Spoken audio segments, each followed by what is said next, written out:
Maintenant, on va aller mettre en marche, démarrer le module client. Est-ce que vous avez des questions, s'il vous plaît? Si vous êtes toujours en retard, ben, je peux vous attendre, ça ne me dérange pas. Maintenant, une fois qu'on a terminé la modification et la création de certains comptes bancaires, comptes comptables, on va aller démarrer. Regardez, si jamais vous voyez que ça se plante la souris, juste faites quelques manipulations comme ça et vous allez revenir ici. Voilà, comptabilité. Maintenant, le client, mise en marche des comptes clients. Ça veut dire démarrer le compte, le module client. Quand on va démarrer le compte client, quand on va démarrer le module client, le module facturation, il sera mis en marche et démarré automatiquement. Allons-y. Donc, on clique sur mise en marche.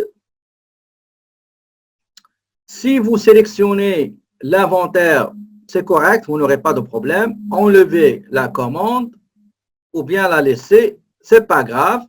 Enlevez juste la gestion des relations clients. C'est tout. D'accord? Mais pour simplifier les études de cas, enlevez la commande. Donc, laissez juste client, inventaire et taxation. Client, inventaire, taxation. D'accord? Et vous cliquez sur suivant. Je répète. Je clique sur mise en marche des comptes clients. Je sélectionne uniquement les modules à combat, on les appelle applications, mais c'est des modules, ok? Je clique sur suivant. Je clique sur suivant. Je clique sur suivant. On n'a pas de carte de crédit. On a dit qu'il accepte uniquement les chèques. Je clique sur suivant. Très bien. Maintenant, regardez. Nous sommes on va mettre le numéro 1. Le compte recevable numéro 1, on va mettre le 1. Ou bien vous laissez le 0. Moi, ça ne me dérange pas. Okay? L'essentiel, c'est le principe. Parfois, on peut mettre compte recevable du Québec.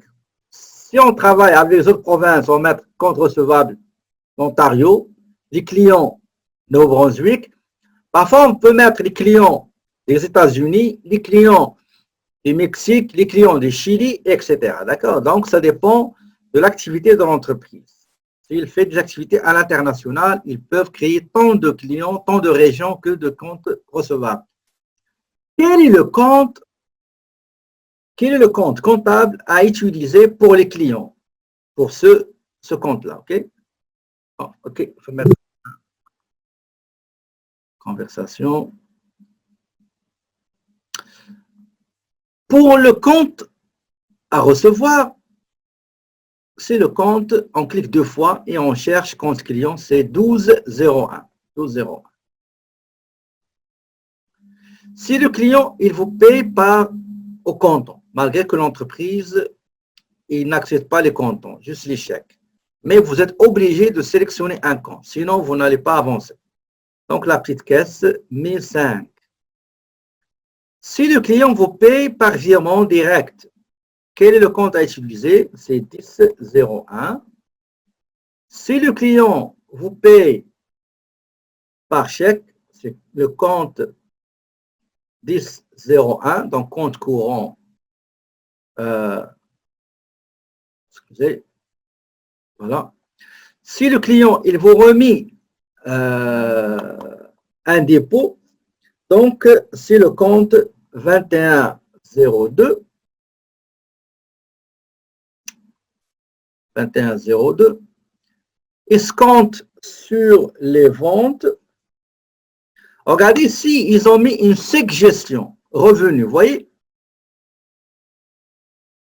Ils ont mis les intérêts. Tout ça, c'est des suggestions, ce qui est suggéré, mais vous pouvez utiliser ce que vous utilisez. Donc, escompte sur les ventes, c'est 59,52. Intérêt, je clique 2 fois, je cherche revenu d'intérêt, 59,01. Ici, ils ont mis suggéré, ils ont mis revenu. Si jamais vous ne faites pas des revenus qui proviennent des transports, sur les ventes, ben, vous n'allez pas mettre les revenus, vous allez mettre les dépenses. OK? Si vous ne mettez rien, vous ne pouvez pas avancer. Le logiciel va vous bloquer. On va utiliser 59 qu'on a dit tout à l'heure. Donc, on va respecter cette suggestion. 59. Si je vous donne, et je vais vous le donner, le compte 59, c'est lui qu'il faut utiliser ici. Je répète encore une autre fois. Si je vous donne transport sur les ventes, revenus sur transport, revenus, transport sur les ventes, il faut utiliser 59. Les pénalités, je clique 2 fois et je sélectionne par exemple autre revenu, d'accord, qui ne fait pas partie de l'activité de l'entreprise. Les arrondis, je crois on a mis 50, 60, quelque chose, 95. C'est bon. Une fois terminé, vous cliquez sur enregistrer. Une fois vous terminez, vous cliquez sur enregistrer et sur suivant. Vous avez le sommaire de démarrage du client. Le sommaire, il faut le vérifier.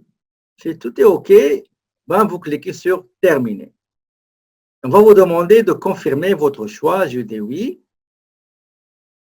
Et voilà. Regardez ici, nous avons le compte client, le module client, il est démarré, mise en marche, facturation, mise en marche automatiquement. Et aussi l'inventaire parce qu'on l'a sélectionné. Et après, il va nous rester le fournisseur. Avant d'aller mettre en marche fournisseur, ben, il y a quelque chose à paramétrer, c'est dans la facturation.